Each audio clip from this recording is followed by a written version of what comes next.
Vaheguru Ji Ka Khalsa, Vaheguru Ji Ki Fateh. Welcome to this segment of Khoj Gurbani's a-sabad-a-day.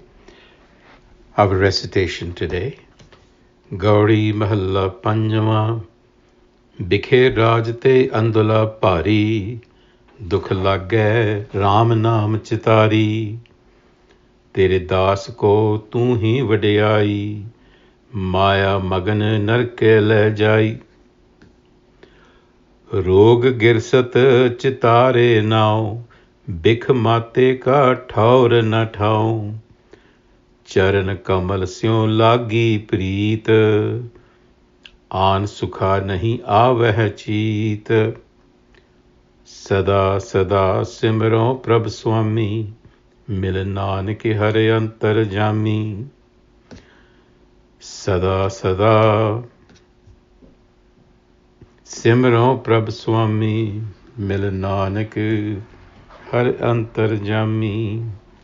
The passage speaks about the poisoned environment that we live in, namely a poisoned mind.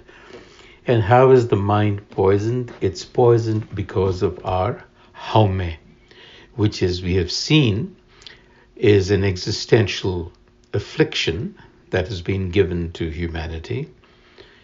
And it distorts our sense of reality and becomes our root problem. So the Guru here is speaking about how to get rid of this affliction that we call haume.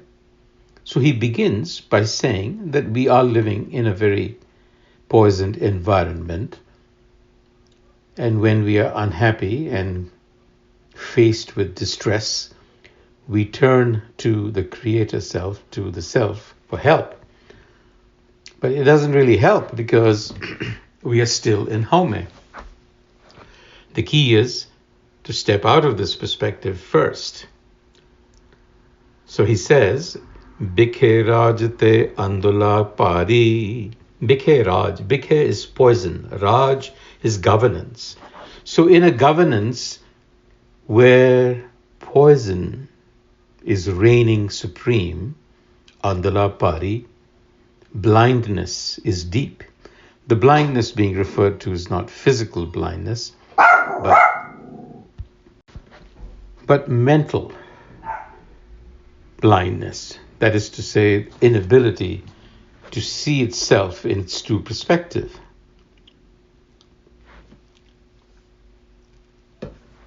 And then in the Rahau, the central message is, Tere das ko tu hi vadiyai, Maya maganar ke la jai. So when you are immersed, engrossed in Maya, what that really means is that you are captured by your own sensory apparatus. You are caught in this endless cycle of consumption, enjoyment, regret, desire, and just keeps going on and on and on because you do not see the reality you are in its proper perspective. But tere das ko tu hi vadiyai. The devotee has come to see what reality. It sees the other side. It sees the unity behind the apparent diversity of this world. It's because haume sees itself as an independent center of experience that life becomes hellish. Maya magan narke la jai. Nark, hell, hellish, tormented mind. Hell or heaven is really in the mind, and it becomes hellish because when you see yourself as an independent center of experience, it gives rise to a sense of loneliness. And not only that, but this loneliness gets amplified by a sense that everything is temporary, including myself. So it gives rise to this existential fear of death because we want to live forever. Now, when you have a sense of loneliness and also of the sense that life is temporary or that I will come to an end, it arouses Fear, it arouses resentment. Resentment because it's a me versus them attitude, because I am the center of the universe. And it also is the idea, an alienation from nature, because I am just a temporary presence here. And that is haume, and that is our existential angst.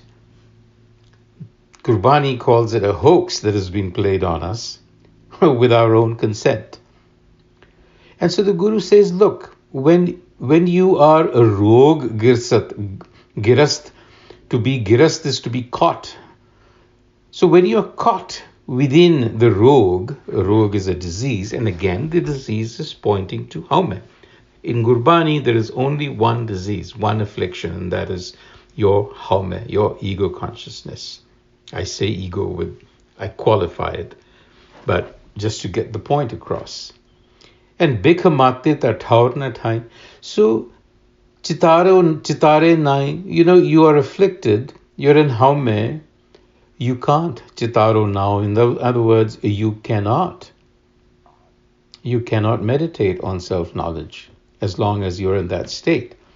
You need to find a way to get out of that state so that you can actually find the self.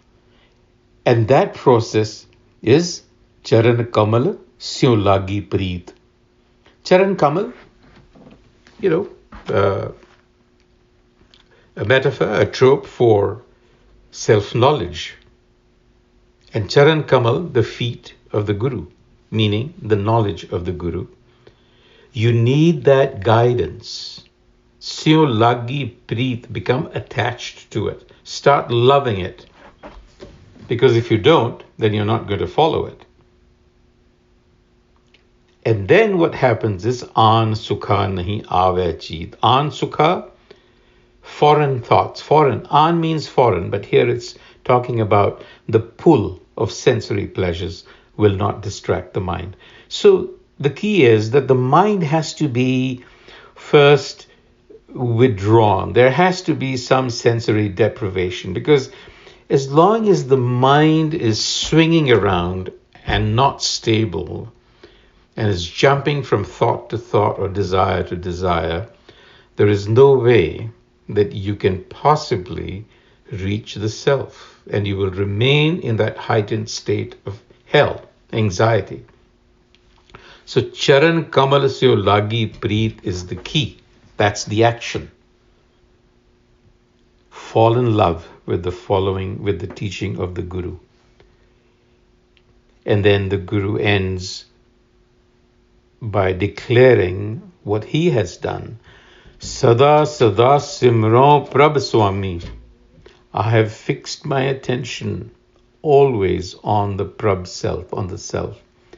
Mil Nanak har antarjami. In such a way, Nanak has met the indwelling and all-knowing herself, and my doubts have vanished.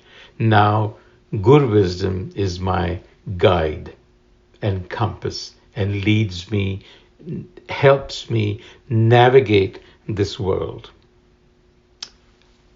On that note, until the next time, Vaheguru Ji Ka Khalsa, Vaheguru Ji Ki Fateh.